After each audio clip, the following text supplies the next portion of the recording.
Captain America मेरी भाई, आज तुम्हें बहुत मिस कर रहा हूं।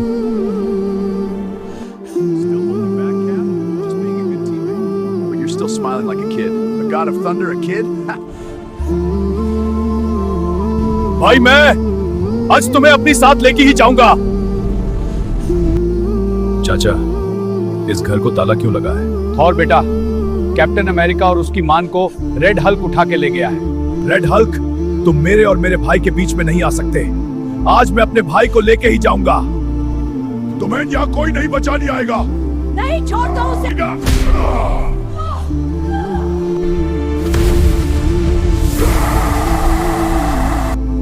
देखो मेरा भाई आ गया।